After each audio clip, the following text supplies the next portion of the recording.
బీహార్లో మొదటి దశ అసెంబ్లీ ఎన్నికల తర్వాత మ్యాసివ్ టర్నౌట్ని మీరు గమనించే ఉంటారు. 66.4.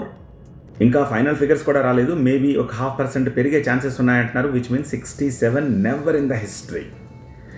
స్వాతంత్ర్యం వచ్చిన తర్వాత బీహార్ రాష్ట్ర చరిత్రలో ఎప్పుడు కూడా ఇంత పోల్ పర్సంటేజ్, ఇంత టర్నౌట్ రాలేదు. ఎప్పుడు hardly whether it is assembly or Lok Sabha 50-55 అంతే, అంతకు మించి రాదు. మరి అలాంటిది ఇప్పుడు ఎందుకు వచ్చేసింది? సహజంగా ఎలక్షన్స్లో థంబ్ రూల్ ఏంటి? హై టర్నౌట్ వస్తే ఇట్స్ అన్ యాంటీ ఇన్కంబసీ, అలా అని చెప్పి ఇది యాంటీ ఇన్కంబసీ అనుకునేరు. కానీ కాదు. ఏం జరిగిందంటే ఈ ఎన్నికలకు కొద్ది ముందు, ఒక 2-3 మంత్స్ ముందు బీహార్లో కేంద్ర ఎన్నికల సంఘం స్పెషల్ ఇంటెన్సివ్ రివిజన్ SIR అనే ఒక ప్రక్రియ చేపట్టింది. ఈ ప్రక్రియలో ఏం చేశారు? చనిపోయిన వాళ్ళ ఓట్లు దగ్గర 25 లక్షల ఓట్లు తీసేశారు.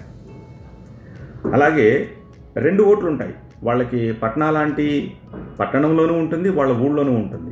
అలా 2 చోట్ల ఉన్న చోట నుంచి ఒకటి తీసేశారు. ఇలా కొన్ని పారామీటర్స్ పెట్టుకున్నారు. నాన్ సిటిజన్స్ని తీసేశారు. అలా ఒక 70 లక్షల ఓట్లను తొలగించారు. ఇప్పుడు ఉన్న ఓట్లు పడిన ఓట్ల మధ్య వ్యత్యాసం తగ్గిన కారణంగా పోల్ పర్సంటేజ్ పెరిగినట్టయింది, టర్నౌట్ పెరిగినట్టయింది. మీకు ఇంకా క్లియర్గా అర్థం కావడం కోసం మన జూబ్లీ హిల్స్ని చెప్తాను. మన జూబ్లీ హిల్స్ ఉప ఎన్నిక ఉంది కదా ఇప్పుడు. జూబ్లీ హిల్స్లో ఓటర్లు ఎంత? 4 లక్షలు. కానీ పడేవన్నీ 2 లక్షలు, మహా అయితే 2,25,000 పడతాయి. మీరు గింజుకున్న అంతకు మించి పడవు, అంతే.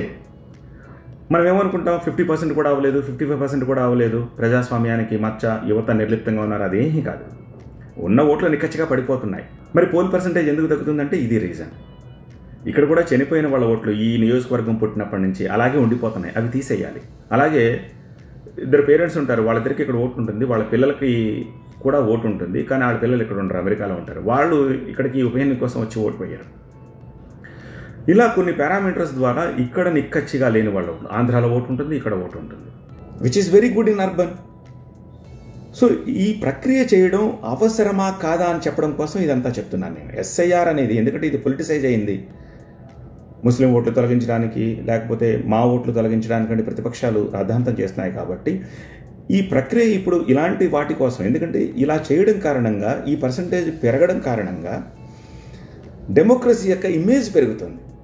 సో అందుకే ఇప్పుడు ఫస్ట్ ఫేజ్లో భాగంగా ఒక 9 రాష్ట్రాల్లో, కొన్ని కేంద్రపాలిత ప్రాంతాల్లో SIR జరుగుతుంది. మన 2 తెలుగు రాష్ట్రాల్లో కూడా ఇది అవసరం. అలా చేస్తే ఎగ్జాక్ట్ నెంబర్ తెలుస్తుంది, పోల్ పర్సంటేజ్ పెరుగుతుంది. ఏమంటారు? మీ కమెంట్ రాయండి, లైక్ చేయండి అండ్ షేర్ చేయడం మర్చిపోకండి. Thank you.